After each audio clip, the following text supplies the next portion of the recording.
Started with a little icebreaker. We had to come up with skills and qualities beginning with letters of our names, and then the next thing we moved on to was a SWOT analysis. Now, who remembers what SWOT stands for? I wasn't here. Strengths, weaknesses, good. opportunities and threats. Brilliant.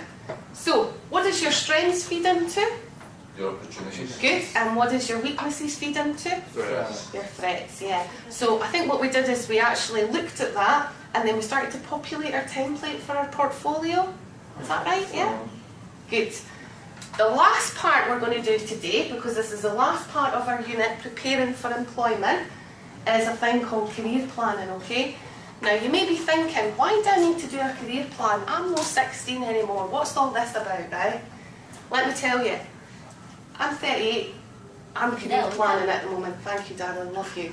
I'm 38 at the moment and I'm still career planning because if you think of me 10 years ago, I was a senior buyer. I was in manufacturing, private sector. I was a buyer, then a senior buyer and a manager, right? So I was always career planning to go from a buyer to a senior buyer to a manager, and I hit my goals. I've come out of that sector, private sector, into an educational sector.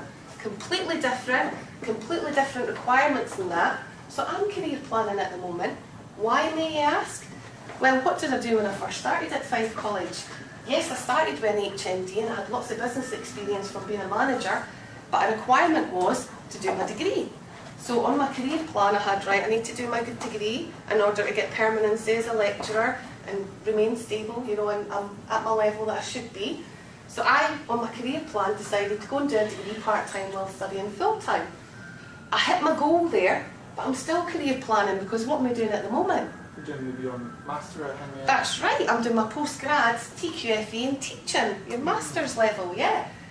Why am I doing that? Because keeping on top, keeping yourself at the best of your potential, developing yourself all the time. There's benefits for me because it keeps me up to date and relevant within industry because it's educational and I'm making sure that I'm giving you the best learning experience possible. But for myself, it's to develop me for the future because who's to say in 5 years' time that I don't progress from a lecturer to a curriculum manager? So I might want to take Duncan's job, yeah? We've got an ageing population in the college, so I've got to think about the future. Where am I going next? What am I looking at doing? So I'm career planning at the moment. So when I say the words career planning, please don't think it's 15-year-old ready to leave school, it's about that kind of thing. It's not. Career planning is for everybody and it should be at any moment in your life, you know, so that you're always looking to progress to the next opportunity, yeah? Okay? So we will be looking at career planning today, if that's okay. We've got the rest of our preparing for employment, our templates to complete, because the idea today is to complete that unit so that when you come back after your holidays, we're then ready to do our next unit, which is the double credit unit, building on employability skills, yeah? And that's the one where we're going to do mock interviews, and you get to come and you can interview me and give me feedback. I will be looking at bringing in guest speakers to speak to you. We'll be arranging a guest panel where you will come for an interview and be interviewed for that position, yeah? Now, the reason why we do that is because we want to ensure that we're always developing these employability skills, yeah? Because no matter what sector you go into, transferable skills, employability skills are very important, yeah? So we will be developing them for building on employability skills. So, let's just have a wee recap on where we were last week. If we look at our access to business employability, and I'll get the laptops out just shortly. This is your course here.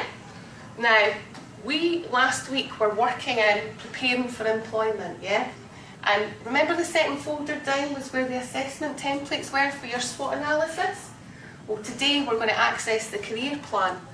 But before we do, I've got a nice activity that I'd like you to do. And it's called an online aptitude test, okay? So it's not an exam, it's an independent thing. And the reason for the online aptitude test is so that we can start to find out what areas of work are you likely to go in versus your personality in that, yeah? So the first thing I'd like you to do is, do you want to get a laptop and we'll all get signed in, yeah? Is that okay? Cool.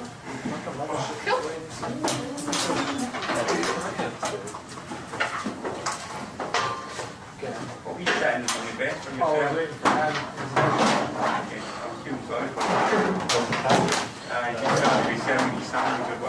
Sandwich, I was waiting for him in the shop. But I'll just give you a few moments to get logged in, okay? No.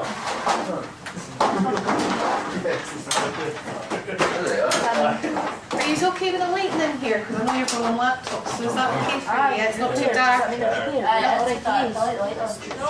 I've been used to doing that side, you just trying to get the camera that way, I yeah. did. And I was like, face this way. Right-handed. Exactly. You do that? That'll be me in 10 years. That'll be me. Jumbo jet. Hopefully. Just buy ISA's post office accounts, Amazon. New businesses starting up, invest in the shares. That's not even you to do, no more something from moving. Right, folks, has everybody done that? Yes? You need a Okay. He says, how much have you invested in? Who can tell me then? So let's start, first of all, we'll hear a wee bit of feedback from everybody. Connor, see when you did your online aptitude test, was there any of the career paths that you could see, yep, that kind of fits me in a sense? Childcare. Childcare. Childcare and education. And the education side of things, eh? Yeah. Quite interested in the education side, eh? Yeah. So that was matching some of your personalities for that side Yeah. of things, yeah? You're a people person, you really care, And marketing sensitive as well. to needs to others, yeah? Good. What about you, Robbie? What did you get that you agree with? Apart from the judge. Like half of them. I got business administration, what we're doing. Yep, in we're doing a college. business course. Psychology, which I actually went to do at one point. Right. I gave up on that. For some reason, it thinks I might be a dentist. I'm quite scared of them. Okay. Research development, I always thought I'd be quite decent in that. Good. But the business side and literally doing that at the mill and the computer side was pretty spot on, to be fair. So it's giving you some assurance that way, Yeah. yeah. Good. Okay, what about John? What did you get, John? Loads of stuff. Corporate executive officer, Uh-huh. organisation builder, entrepreneur, banker and broker and all that, scientist. I'm not saying that. Entrepreneur? Science, I know. Entrepreneur. What's an entrepreneur? Somebody that takes risks, that's somebody that sees an opportunity in the market. Yeah? Yeah. Think about your survey. You thought an idea where you were like, what's missing? The online grocery convenience. Now let me tell you, I'll tell you why I thought that was a great idea. My partner is working in Wales. I've got 2 wee young kids in the house. What do I do if it's 8:30, the kids are in bed and I've run out of milk? Oh. I've got no cereal for them in the It's morning. endless, the possibilities here are. It's actually endless, like. So I thought it was a great business idea that you came up with, because if I knew somebody that had 5-star rating that I could online order, because I'm a busy lady, I work full time, I've got kids to run about, I don't have to put a couple of things in there. The first thing is, what career are you interested in? Is it business? Is it finance? Is it accounting? Is it teaching? Is it hospitality? Is it head chef? You tell me, is it travel and tourism? Is it a tour guide? Yeah? Is it learning to check in? Do you want to be a check-in lady at Edinburgh Airport? You tell me. Then, what I need in this same box is, are you going to be looking for full-time or part-time? Okay, when we're ready for employment, is it full-time or part-time? And also, what would be your starting salary expectation? Okay? Because, remember, interviews are 2 ways. Yeah? There's no point going for a job if it's paying you £8 an hour and it's not keeping you in your house, is it? Let's be real, yeah? What's the salary expectation when you finish college in that area that you're looking to earn as a starting salary, yeah? Okay? Does that make sense? You're in Yeah? business and you're not going to take a wage. Okay, you're still going to need money to live on, so how much money are you going to need to take a wee bit for the business to survive? You'll maybe not be giving yourself a good wage, but initially for year 1, you need to pay yourself to eat, to clothe, to shelter, yeah? I know. You do, you abbreviate it, don't you? Yeah. Right, if you've done your career plan, we're printing it out, we're signing it and handing it to me, then just to wrap up the session, because we do good practice, can we do our learning log entry for today, yeah? Is that okay? Just because, you know, at the end of the course, part of your portfolio, we need the learning logs, and at the end of the year, I'll be looking for a minimum of 25 entries, yeah? So if you do it now, you don't have the big bulk at the end, yeah? Is that okay? Sure. Has anybody got any questions about today's session? No, it's actually really good. Oh, thanks, Robbie. Now, if anybody does have a question that feels that they can't speak to me about in front of the group, then what to do is stay behind and we'll have a chat afterwards, okay? Alright? And that is career planning, my dears. Yeah? So can we see the importance of that, yeah? Oh, you want that? Yes, please, Robbie, that would be great. Thank you.